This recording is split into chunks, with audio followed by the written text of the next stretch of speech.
7 декабря 1941 года. База Тихоокеанского флота США подверглась атаке палубной авиации японского императорского флота. США на тот момент не находились в состоянии войны с Японией, поэтому нападение было вероломным. База жила по распорядку мирного времени. К тому же это было утро выходного дня. Логично подумать, что первые выстрелы и первые потери в войне на Тихом океане понесли американские летчики и моряки на земле от бомб и торпед японских самолетов. И не было бы этого ролика, если бы это было действительно так. Вы удивитесь, но первые потери понесла Япония. Первый выстрел сделали американцы, а первыми жертвами еще за несколько часов до авианалета стала подводная лодка японского императорского флота. Это канал «Военная история». Сегодня рассказ про эсминец ВМФ США «Ворд». Не переключайтесь. План нападения на Перл-Харбор включал в себя не только массированный авианалет в несколько этапов на авиабазу, но и комбинированный удар мини-субмарин. Подлодки должны были проникнуть в гавань и атаковать суда, которые попытались бы уйти во время налета. Японская мини-субмарина тип А имела водоизмещение 150 тонн и управлялась двумя членами экипажа. Лодка не имела собственного имени и имела лишь номер. Всего в базу Перл-Харбор должны были атаковать 5 подлодок. Вооружение лодок было под стать их размерам. Это было всего лишь 2 торпеды. Несмотря на то, что база жила по нормам мирного времени, никто не отменял патрули, как с суши, так и с воздуха и моря. Эти объекты всегда охраняются, даже когда войны нет. Тем более это никакой не рядовой склад с 2 часовыми, а это главная база флота. В то воскресное утро в рутинном патруле был старый по меркам 1941 года эсминец Уорд. Построен он был в 18 году, за 17 дней. Назван в честь Джеймса Хармона Уорда, первого морского офицера, павшего в гражданской войне. Эсминец на вооружении имел пару пулеметов, 4 устаревших орудия, способных бороться только против морских целей, а также глубинные бомбы. В 1934 году эсминец уже выводится из состава флота и вот-вот должен был быть распилен на металл, но из-за тяжелой политической обстановки и надвигающейся войны был отозван из резерва и включен в состав Тихоокеанского флота США. В какой-то степени эсминцу повезло, он не попал на Атлантику, где господствовали немецкие подводные лодки и громили британские ВМФ. Однако, как показали последующие события, райский остров посреди Тихого океана не стал местом заслуженной пенсии для старого эсминца. Командиром корабля был назначен Уильям Вудворд Арбридж. Он очень гордился своим назначением и своим кораблем, хотя корабль был старый.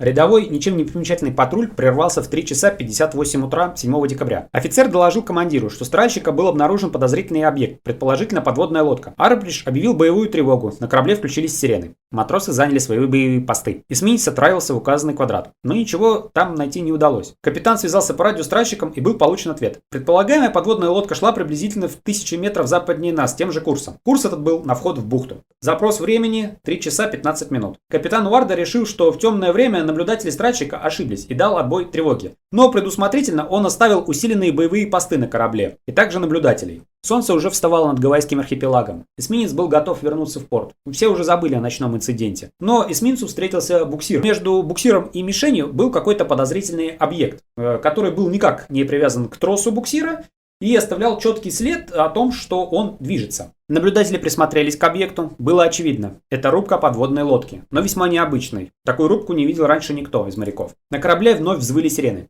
Был отдан приказ атаковать. Любопытно, что в этот момент в районе появился патрульный гидросамолет, который тоже обнаружил лодку, но его пилот принял субмарину за дружественную, оказавшуюся в запретном месте из-за поломки. Видя приближающийся эсминец, пилот подумал, что корабли сейчас столкнутся и пометил субмарину дымовыми шашками. Когда между эсминцем и подлодкой было уже менее 100 метров, отдан приказ «Огонь» орудийным расчетом. В 6:45 прогремел первый выстрел, через 30 секунд прогремел второй выстрел.